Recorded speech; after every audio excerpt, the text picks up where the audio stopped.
Hey everybody, Fishman here. Welcome to another video.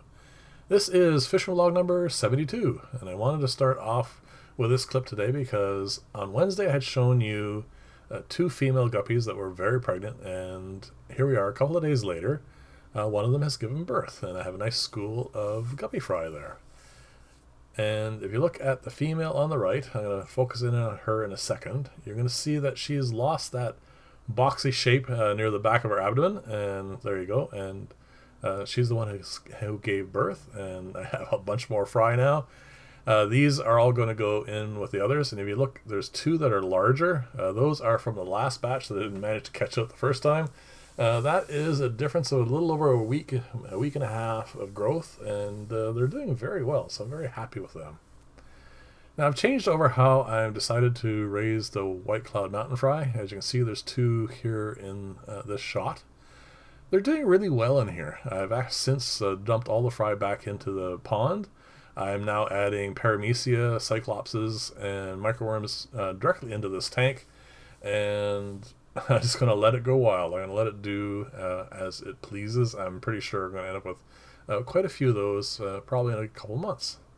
All the plants are doing really well, and as you can see over here on the right, there's a lot of hornwort, and underneath there is Java fern and Java moss. There's plenty of room in there for some microorganisms and, of course, for the small fry. This is the terracotta flower pot filter that I put together. It is doing perfectly fine. I'm just going to let this bubble in here and see how that lily does. I don't see any issues with it being that submerged so far, and I've had a comment from someone that said that they have one that's at this kind of depth as well, and it's doing really well, so hopefully that will all continue. And as you can see, this pond is starting to look really nice. I wanted to show this clip because if you remember a little while back, I had put this bubbler planter together, and I put a whole pile of different, well, five different plants in there. And surprisingly, it is the spider plant that is doing really well in that, and I just wanted to show it to you. The fern's doing well, and you see it's sending out another runner, and so is this lily. All this stuff is doing really well. I'm actually really happy with these bubbler planters. They seem to just keep everything nice and healthy and green, and it's definitely the way I'm going to go. I'm going to show you a quick clip here of the land moss. I have no idea when I'm going to be doing this yet. I suspect at some point it will get into a terrarium or a paludarium. For the moment, I'm just going to keep it in there. Now you see I have 4 of these now. I've figured out how to culture, well, mostly this is not Daphnia. I think they are more, there's Cyclops. There are Cyclopses and Daphnia, I should say. But there are other things in here as well. There are definitely some seed shrimp, and I think that's probably the most populous of them.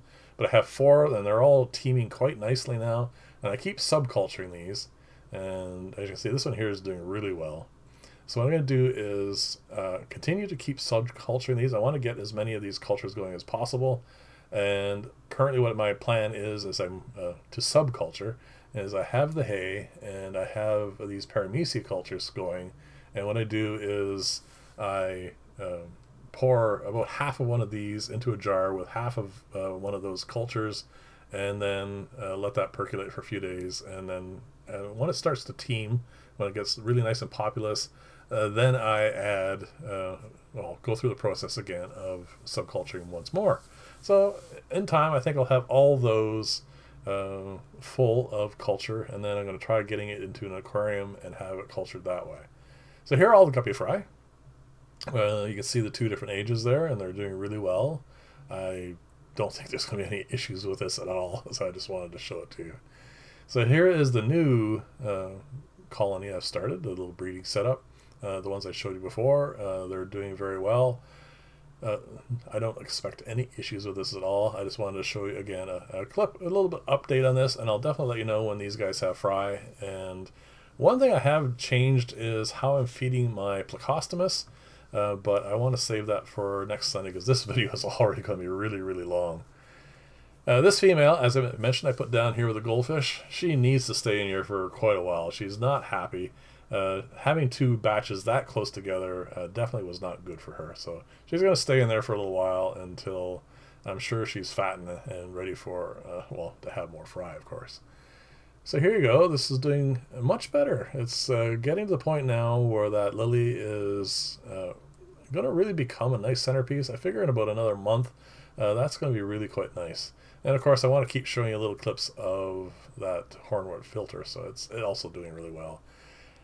This is beginning to really take off, and it's amazing as as a filter. I already knew that this style of filter was really good, but actually this is really growing so nicely, and it is keeping that tank really nice and crystal clear. And here we are finally. This is the 7-foot tank. This is as it appeared before I started doing all the renos on it, and as you can see, there's an awful lot of material in here. There's tons of plants, but the problem is it's not making the best use of all this space. Here is the original, the smaller version of the high humidity planter box filter. I'm going to probably call it the little brother filter from now on because it is so much smaller than the other one. So what I'm going to do here is I'm going to prep the space for it, which means I need to take out this version of a filter I was going to do. This is just going to be a high humidity planter, and as you see when I take this tray out, it takes up an awful lot of space. Obviously it's not actually in the water, it's right at the surface, but even that, it just simply is cumbersome, and it is taking up far more of what I want to make use of this tank than it should. So what I'm going to do here is I'm going to move a lot of these plants over for the moment, prune off some of the spiders and move all those plants over to the far left, and then I'm going to push all that Java moss and clumps of Java fern again just to clear up the center. All of that needs to be cultivated better. I'm not sure what the word would be, but it definitely needs to be corralled or something, because it is growing quite wild in here. I don't mind it looking like that in the pond, but I want this tank to look a little bit more presentable. So what I'm going to do is the Java fern will probably get tied up to some driftwood and keep it in more control that way. A lot of the Java moss will probably just come out because I do have lots of other tanks, so I can definitely find space for it. I want that tank to be a lot more open, and that way the fish can school and definitely look a lot better. There's going to be tons of plants in there still, but I think they're going to be a lot more contained. So as you can see on the right, that is the upper tray, and I cut up a sponge and put it in it off camera. And now I'm just going to fill up this lower tray with a fair amount of gravel, and then we're going to get this box filter put into the aquarium. And one other thing I want to talk about while I'm thinking about it is, in the last video I had mentioned I was going to compare the filtration capacity of this filter to the little brother filter, and unfortunately I did not make those calculations. I'm sorry about that, but when it comes right down to it, it is not really that important anyway. I mean, the internal volume of the filter, the material here, sponge, gravel, all that sort of stuff is part of how a filter works, and so is flow. But there are so many variables in how overall filter works that it really just isn't that important. As this filter matures, I am going to do some more comparisons between the two and see how they grow and other things. But I will take those measurements and I will give you that comparison if that's the kind of thing that you want to see. I mean, but to me it is more into how the aquarium looks and how the filter itself behaves, and of course what the fish are doing and all sorts of stuff along those lines. So anyway, there you go. Set the box filter in here, and this measurement at least worked out well. As you can see, it is right at the water's surface, and that's where I wanted it to be. And now it's a simple matter of putting in the tray, putting the gravel in it, and getting it all hooked up.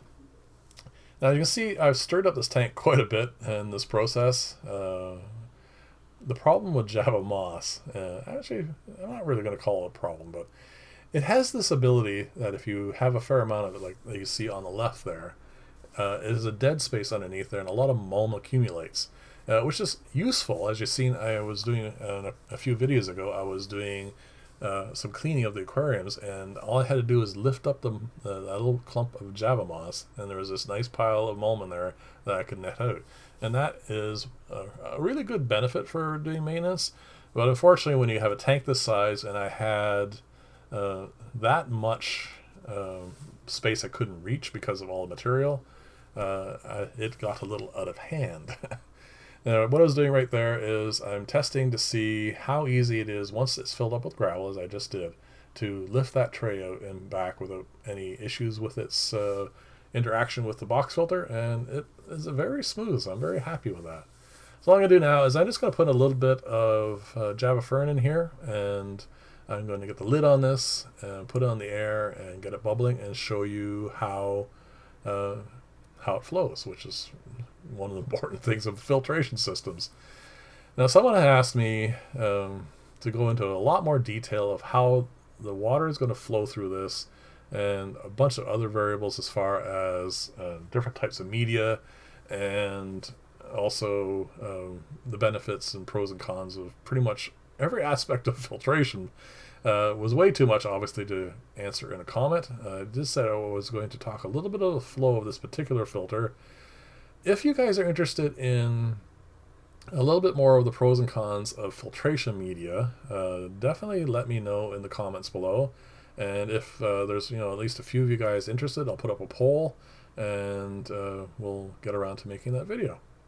So as far as flow goes and how the flow of this particular filter works, it's going to be really easy to see once I hook up the air here and we get this all bubbling. This is a very straightforward filter, believe it or not.